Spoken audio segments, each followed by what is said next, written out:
vous avez des concurrents, il ne faut pas payer vos salariés en deçà de ce que le marché paye ses propres salariés. Sinon, vous risquez qu'on débauche vos salariés à tout moment. Ce système de rémunération doit être lisible. Lisible, c'est-à-dire transparent, compréhensif, sans équivoque. Doit être équitable, à diplôme égal, à compétence égale, rémunération égale. Et doit être flexible parce que aussi le système de rémunération doit pouvoir être revisité. Donc le système de rémunération, donc selon Martori, c'est l'équilibre de la masse salariale. Donc il y a 3 niveaux dans le système de rémunération. Il y a d'abord l'équilibre de la masse salariale. Il ne faut pas aujourd'hui que le niveau du salaire soit un goulot d'étranglement pour l'entreprise. Donc il faut qu'on maîtrise la masse salariale. Ensuite, il y a l'équité interne. Donc je l'ai dit tantôt, à niveau de diplôme. Donc, niveau de salaire égal, il ne faut pas qu'il y ait des sentiments de frustration au sein de l'organisation. Il faut de l'équité. Et enfin, la compétitivité externe. Donc, les niveaux de salaire aussi doivent refléter les salaires du marché. Donc, c'est un schéma de Bernard Martori. Donc, c'est le système de rémunération, équité, équilibre, compétitivité. À la question de savoir comment contrôler les objectifs assignés au personnel, donc cela nous amène à étudier la question de l'évaluation du personnel. L'évaluation est une pratique RH très importante qui est donc à la base de beaucoup d'autres pratiques, qui entretient des relations avec beaucoup d'autres pratiques RH comme la formation. C'est suite à l'évaluation qu'on peut déterminer les forces et les faiblesses de l'employé. Donc, quand les faiblesses sont très nombreuses, il faut orienter cet employé-là vers une formation afin de relever son niveau. C'est aussi à la base de la promotion, parce qu'à la suite de l'évaluation, quand le salarié atteint ses objectifs, il faut sanctionner. Et la sanction positive, c'est soit la promotion ou l'augmentation des salaires, etc. Ou, je ne sais pas, l'affectation. C'est à la base aussi de la GPC, la GPEC. Et là, il y a beaucoup d'autres pratiques. L'évaluation est au cœur. Les critères d'évaluation, donc on a essayé de définir des critères d'évaluation pour les agents de maîtrise, pour les cadres ou bien pour les ouvriers tout simplement. Pour évaluer un cadre, ce n'est pas la même chose avec un agent de maîtrise ni avec un ouvrier ou un technicien. Pour les techniciens, on peut évaluer leur assiduité, leur absentéisme, etc., etc. Pour les cadres, c'est autre chose qu'on va évaluer. Peut-être le sens de la planification, de la conception, le souci de développement des hommes. Pour les agents de maîtrise, on peut évaluer leur dynamisme, leur sens de l'initiative, etc., etc. Donc, il y a beaucoup de critères pour évaluer les agents de maîtrise, les cadres, et ces critères diffèrent d'une catégorie à l'autre. Ensuite, on a essayé aussi de voir les techniques d'évaluation. Parmi les techniques qui existent, là, il y a l'échelle graphique, l'échelle d'évaluation graphique, la direction par objectif, le choix imposé, la méthode par pair, etc. Et toutes ces techniques-là ont des procédés bien identifiés pour les mettre en œuvre. Ensuite, nous avons essayé d'identifier les buts de l'évaluation. L'évaluation aujourd'hui sert à maximiser la production, à motiver le personnel.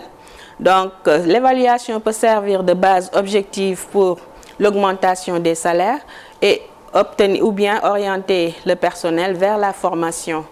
Donc, mais l'évaluation connaît aussi des problèmes. Donc, il y a des biais qui peuvent interférer au niveau de l'évaluation, et parmi ces biais-là, on a essayé de donner des exemples tels que l'effet de halo, des erreurs d'appréciation, de jugement, la tendance centrale.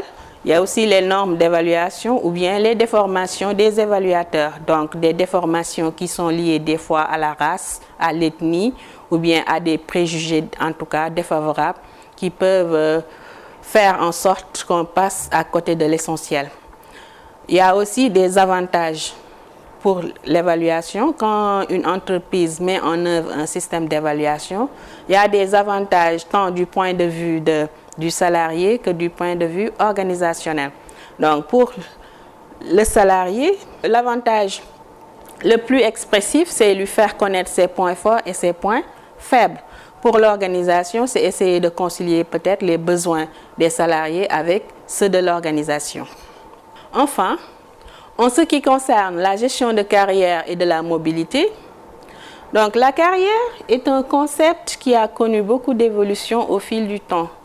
Donc nous avons assisté à une conception traditionnelle de la carrière en passant par une conception féminisée à une conception nomade aujourd'hui. Donc la carrière traditionnelle, c'est la carrière que l'on vit tous les jours au quotidien, c'est la suite de postes d'expérience d'un individu. Elle est caractérisée par un niveau de salaire, elle est caractérisée par des promotions, des niveaux de responsabilité. Et elle procure une sécurité de l'emploi aux salariés. Mais cette conception traditionnelle de la carrière est en train d'être remise au second plan, car aujourd'hui, on assiste de plus en plus à une conception nomade. Nomade, comme son nom l'indique, les salariés aujourd'hui sont mobiles. Donc, de par leurs compétences, ils peuvent passer d'une entreprise à une autre. Ils offrent leur force de travail aux entreprises les plus prometteuses. Cette conception nomade, néanmoins, ne concerne qu'une partie des travailleurs, c'est-à-dire les travailleurs qui ont de l'expérience et qui ont une certaine compétence à faire valoir. Donc, la gestion de la carrière est d'actualité. Si on sait ce qui se passe aujourd'hui dans l'espace du marché, la concurrence est très rude. Je donne un exemple très simple. Regardez ce qui se passe aujourd'hui avec nos radios. Le débauchage est réel. Donc, vous êtes compétent. Toutes les entreprises vous veulent au sein de leur organisation pour faire la différence.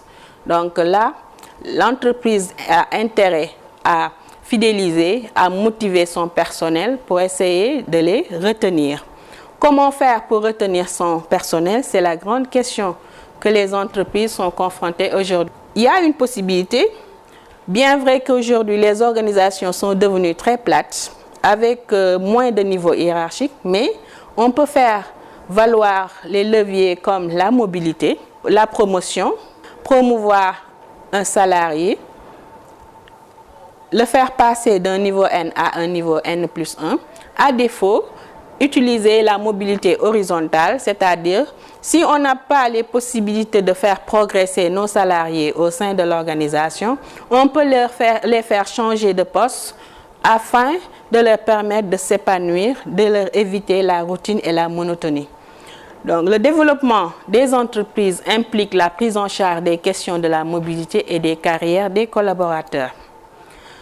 Donc, c'est la gestion des carrières qui est un compromis permanent entre les besoins de l'entreprise et les potentiels disponibles. Aujourd'hui, les entreprises ont des problèmes pour faire progresser leurs salariés.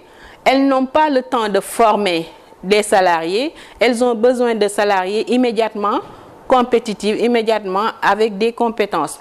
Et les employés aussi ont un désir. Ils veulent s'épanouir dans l'organisation. Ils veulent aussi être considérés au sein de l'organisation.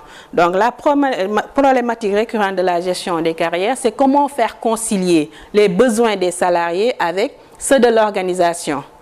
Donc les entreprises ont un véritable défi donc, pour attirer les hauts potentiels, mais également de les maintenir pour pouvoir se développer. Une bonne gestion de la mobilité et des carrières s'impose à elles dans ce contexte.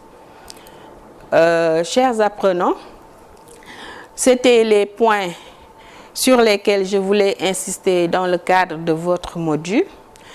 Je vous exhorte en tout cas à faire toutes les activités qui sont mises à votre disposition. Il y a les tuteurs qui sont là pour vous guider, pour vous orienter et pour vous aider également. Si vous avez des problèmes, n'hésitez pas de grâce à utiliser les forums. C'est pour vous permettre de vous exprimer, de faire état de vos préoccupations, des questions qui vous perturbent. N'hésitez pas en tout cas à utiliser les forums ou bien à me saisir à travers les messages personnels. Je vous encourage et vous souhaite une bonne année scolaire. Je vous remercie de votre attention.